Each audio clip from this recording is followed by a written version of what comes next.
Kick us off. Yep. Hey, Ufuk, hope you're doing well. Have you had a chance to analyse the game? And if so, where do you think it kind of all went wrong on Saturday? We looked at the game again, reviewed the game. To be honest, when I look at the first half, we had some good opportunities. You know, Wayno's header that he missed. I think Bawley had a good opportunity, even Oldie, and also Jimmy, where he decides to cross rather than shoot. So, look, I think performance-wise, I don't think we played a bad game. It was just moments where we switched off with the set pieces, and also I think moments where we got caught out in playing out where we gave up goals, and they were just very clinical. I think they had a 75% strike rate, and that's a very high rate. But again, we're playing against a quality opposition. Like I said, I think performance-wise, especially in the first half, I think we matched them.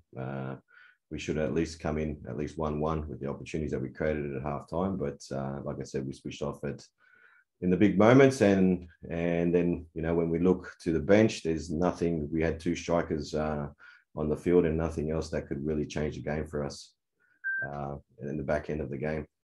Yeah, because you spoke immediately after the game about, you know, running out of legs. Obviously, you've got a pretty depleted squad at the moment, but you know, I guess the busy run of fixtures continue with 2 more games this week as well. So what's the plan for the Mariners? Like, how do you balance trying to freshen up the team at all for that game? The hardest thing is how do we freshen up? Because it's also, you know, we've got players that need to play because they play in certain positions. Even if we tried to rest players in the last game, it was too hard to rest players because the players that we have on the bench obviously are suited to certain positions on the park, and we need those influential players up the top end that are going to influence the game. So it was hard in that sense to give the players a break. We don't have a lot of players coming back at the moment. Maybe we might have Joshy available for this game with certain minutes off the bench. Reno the same. So we're slowly trying to build him up to get him to a certain level as well. But we brought 2 players over from the academy again. We brought over Riley and Louis as well. So they'll come and join the group. They flew in yesterday, which gives us extra numbers. We need some numbers up the top end of the park, and hopefully they can bring that. So is that Riley Bidwell and Lewis Toomey, is that right? That's correct, yes. Yeah, okay. So are those 2 likely to come straight into the matchday squad, considering how depleted you are? Look, one might. Depends on Joshy. If Josh is available for the game. So if he's available for the game, we'll try to get him some minutes so we can build him back up to get some game time. We'll make a decision what that looks like once we know how Josh is. I presume you mean Josh Laws? No, Josh Sotirio. Josh Sotirio. Okay, so that's probably earlier than expected for him, is that right? Yeah, way earlier than what's expected. So he's been tracking well, which is great for us. Like I said, but he'll still be limited in minutes for the game. But it's a positive for us that he'll be possibly available for the game tomorrow. Yeah, because I was going through the biggest defeats in the club's history, and it actually ranks in at number 2, this one. So what kind of reaction do you want after a result like that going into a game against the Mariners? Oh, look, we had a chat with the boys. We did the review of the players, and the biggest thing that probably I said that would have hurt them was their pride. Performance-wise, I don't think we were poor. I thought the game was okay, the way that we played with the players that we had on the park. I think the biggest thing that would have hurt them was their pride. So we learn from that. We move on. We've got an important game that we need to get a result against Central Coast Mariners. So that's in the past, and we learn from our mistakes, and hopefully we don't make the same mistakes moving forward. Yeah, because when you refer to like their pride being hurt, is that a case of, you know, the players shouldn't be lacking in any motivation to you know, improve on it and make amends for a result or a performance like that? Yeah, look. Players know when they do well and they don't do well. I don't think I need to outline them for the players. I think there was moments. For me, the killer moment was the second goal when we conceded straight after halftime, because I think, like I said, we had a good first half, and conceding that second goal, I think, really killed us in that sense. Conceding that time in the second half, and then obviously those 3 set pieces of switching off moments that really hurt us, because conceding 3 goals from set pieces is for me is too easy. It's too easy for the opponent to, and we gave that up too easy. So look, it's learning moments for some of the younger players and even the senior players, like I said. But that's done. We learn from it and we move on and we focus. We've got a lot more games to go that we need to get points from to make the top six. Yeah, and just a final one for me. Obviously, you've got Tim Payne. He was on the bench in the last game, but I presume he'll come in. Which position do you think you'll kind of best utilise him? Because obviously, yeah, you're pretty depleted in the central midfield, which he can play, but he's also played centre back and right back as well. So, is there any particular position that you think he's most likely to slot straight back into? Well, at this time, my thoughts are to play him as a central defender alongside Scotty for this game. And in saying that, I'm not saying that Finn had a bad game either, but I think he'll give us the legs that we need there, because Central Coast, they really load up the line with 4 players in the way that they play. And he's playing there, and I think we need that experience in the back line for this game. Cool, thanks. All the best. Thank you.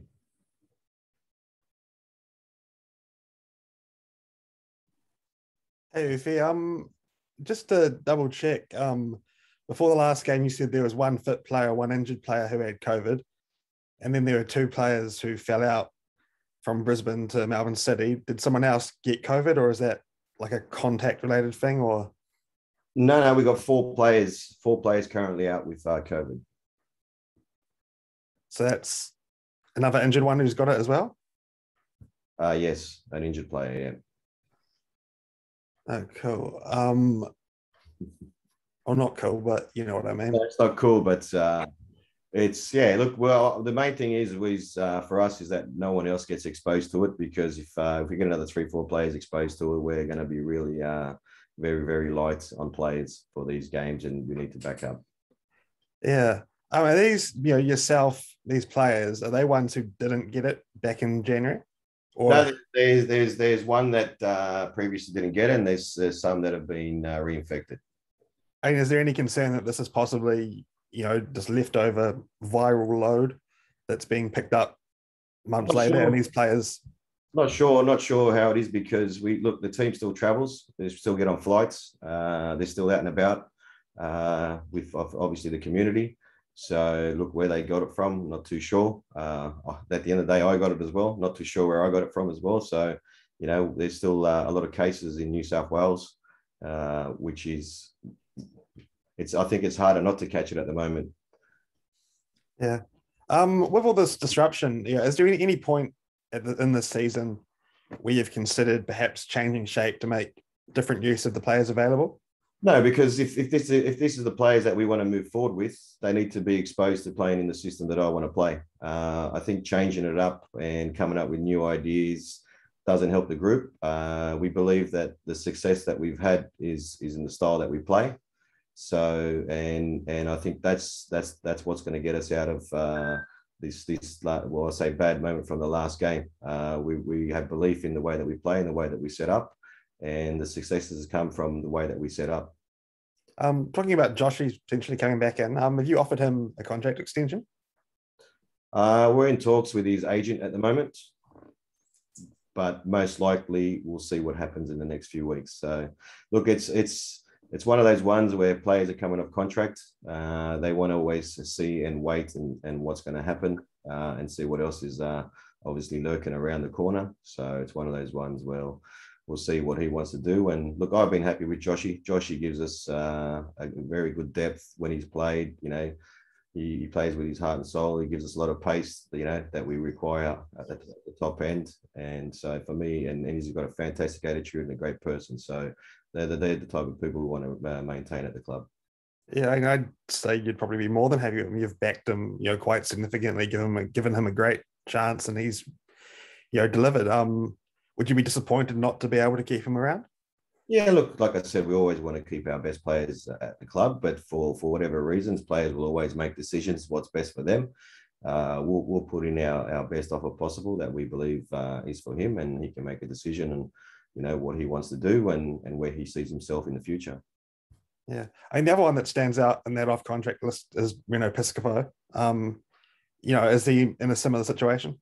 Yeah, look, Reno for us, we know that he's a good player. I think the last 2 seasons has been a little bit up and down for him with injuries. The hardest thing for Reno in the last couple of seasons has been able to maintain that quality on the park for 3, 4, 5, 6 games in a row. So I think in his headspace at the moment, I think he just wants to get himself right and get himself playing, and then I think he'll make a decision about his future. Now, Cohen, just lastly, on the two Bens who have come back from all whites duty, obviously had a good game against Newcastle. Saturday was Saturday, but have you noticed anything like them going away, getting that national team experience, getting, I guess, that backing, that confidence that they've brought back into your environment? Yeah, look, I think it always helps, representing your country at the highest level possible. Helps those young players, and they came back with a spring in their step, and you can see that with Wayno scoring a few goals once he's come back. And Oldie, look, it only comes with game time. Oldie, unfortunately, at the start of the season, probably didn't get as much game time as he would like, but now opportunities arise for these players with obviously through COVID and also injuries. So for me, look, they're good players, and they just need time. Things don't happen overnight, and the more that they play, the better that they will get. No, cool. Thank you. Ufuk, can I just confirm? So, because last week I think you mentioned there was one player out with COVID, or one fit player and one injured player. Yes. So is there anyone who was got four players out with COVID? Yeah, at the moment, and one of them an injured player. Yeah, is that another one who played in the game on the weekend? No. Okay, so it's all guys who are already out. Yeah. So we didn't have any of the guys available on the weekend that have got COVID. So and no one's tested positive in the last couple of days, which is a positive for us. Yeah. I don't know if positive is a negative word these days. So yeah, it's crazy that people are getting it just a few months later again and having to be out for another week. Well, I think we're at COVID 3.0 or something, or where we're going with this new virus. So I think it just keeps evolving, and people are getting infected. But the guys that have got it have got very mild symptoms, so which is a positive. Just as long as none of them go walking the dog. Yeah, none of them got dogs here, so we'll be all right. Anything from you, John? Yeah, just a general one for me. Ufuk, g'day, how are you? Just in terms of, the goal difference now isn't looking too pretty. So are you guys still aiming for a home playoff, or do you think that's still possible? Look, I don't know what the final series is going to look like with the season extending at the moment. So, look, for me, the goal difference is what the goal difference is at the moment. If we pick up the points, if you look last season, we had I think it was a +10 at the back end of the season, and we missed out by 1 point. And I think MacArthur would have been maybe -1 or -3. I'm not too sure. I need to have a look at it again. So, and they made the top 6. So as long as we pick up the points and we're scoring goals, more than the opponent, I don't think the goal difference will make a difference at the back end of the season, as long as we pick up the points required. Cool. And are Melbourne City just that good? Are they just untouchable this season? Or no. I think the scoreline is flattering. I think the goals that we gave were easy goals up. Like I said, I don't think we were dominated or outplayed. If you look at the stats, we played games where we played against Newcastle where they had X amount of shots and X amount of possession, and we won the game. This game, we had more possession than Melbourne City. We had more passes. We had more passing accuracy than Melbourne City, but the difference was they were clinical in and around our box, and we weren't in theirs. So, was it a 6-0 game? Yes, it was, because we conceded 6. But performance-wise, did we get dominated and outplayed? I don't think so. Cool. Cheers, mate. All done, guys? Fresh trim there, Philip.